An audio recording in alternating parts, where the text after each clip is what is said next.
Hey y'all, Sean, I'm about Tutoring here, and in this video, I want to talk about the concept of related rates. Make sure you like and subscribe if you haven't already, and let's get into it. Now, say for example, you have like a circle, and you are trying to find, this is a circle that's growing in size. And so, say for example, that the, you know how the area of that circle is increasing with time. But you are not aware of how the radius of that same circle is increasing with time. This is where the concept of related rates comes in. So basically, what happens is, let me get my book here. But basically, what happens here is with related rates, you want to be able to find the rate of change of one quantity by comparing it, or in terms of rather the rate of change of another quantity. And you're able to do this by finding some way that those two quantities are related to each other. Finding an equation that relates the two quantities to each other, and then taking the derivative, differentiating with respect to time. Okay? So, um, and differentiating using the chain rule. So let's go ahead and get into this. And I'm going to use an example uh, that is as follows. So, sorry, hold on one second. All right, so let's say that you have a balloon. Okay, it's a sphere. All right, and the volume of that balloon is increasing. The volume of that balloon is increasing at, we'll say, 20 inches per second. Okay.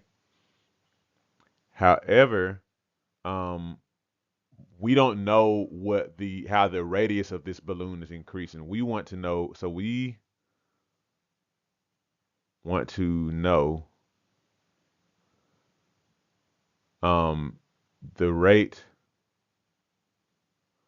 of increase of the radius of the balloon when the radius is, let's say, 5 inches. Okay. All right, so I'm kind of pausing here because I'm kind of making it up here on the fly, based on an example from my old college calculus book. Okay, now, so what did we say related rates are? So we said basically the objective is we want to find the rate of change of one quantity in terms of the rate of change of another quantity by finding an equation that relates the two quantities. Now, this is a sphere, and we're talking about volume. So you may recall that the volume, the equation for the volume, or the formula for the volume of a sphere is 4/3 pi r cubed. Sorry, I knew I was writing that differently than I was thinking. 4/3 pi r cubed, right? Now, if we differentiate this with respect to time, then we will be able to um, compare, or essentially define the rate of change of one quantity in terms of the other. Okay, so let's differentiate this. Okay, so dv dt, the derivative of the volume with respect to time, or actually, let me actually kind of step it out a little bit more like this. So we'll take the derivative with respect to time of both sides, equals d dt of uh, 4/3 pi r cubed. Okay, so the derivative with respect to time of the volume is going to be dv dt. That's going to be equal to, um, okay, so here we're going to do some combination of, um, well, yeah, we're just doing chain rule. All right. So when you do the chain rule here, you're going to take the derivative of the outside, which is bring the three. So it's going to be 3 times 4/3 pi r cubed times dr dt. Okay, let's kind of clean it up a little bit.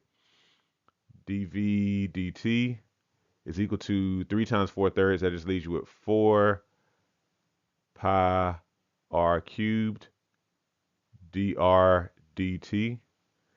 And now, remember, what do we want to know? We want to know the rate of increase of the radius, which is dr dt.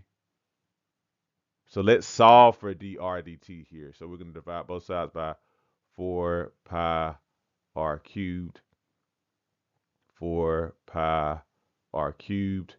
So dr dt is going to be equal to dv dt, the rate of change of the volume, divided by 4 pi r cubed. Okay? All right, good. So now we have an equation for the rate of change for the um, radius at any given radius. Okay?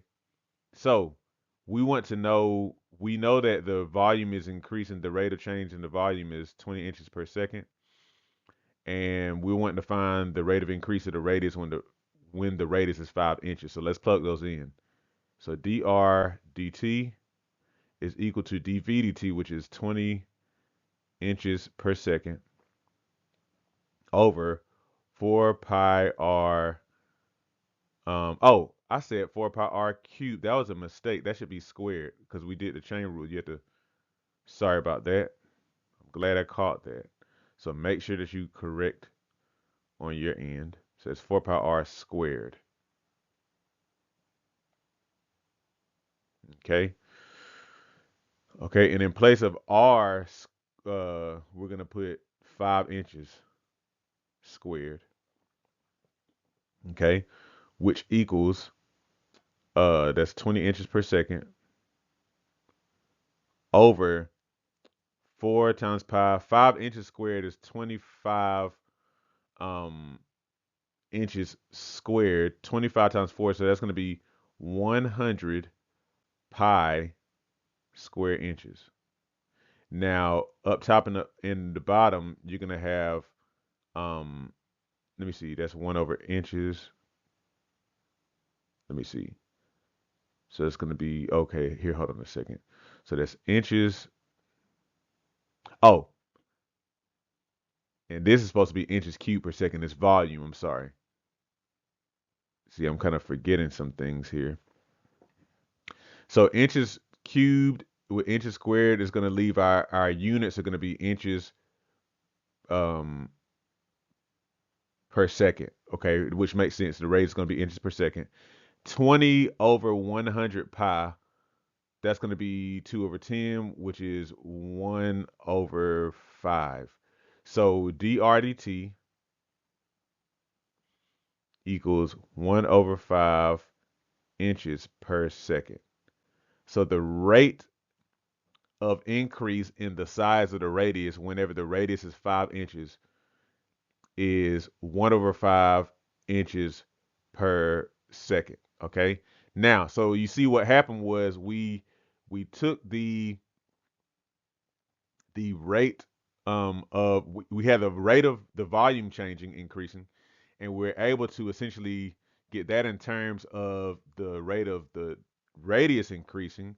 Then we're able to flip that around and define the rate of change in the radius in terms of the rate of change in the volume, plug some stuff in, and then we got an actual value. Okay. All right. So let me know if this was helpful, and have a good one. Hey, thank you for watching this video. If you need math tutoring or you need SAT math help, look in the description to find out how you can sign up today. Also, don't forget to like, share, and subscribe so you stay in touch with Math Swap Tutoring on YouTube. Have a good one.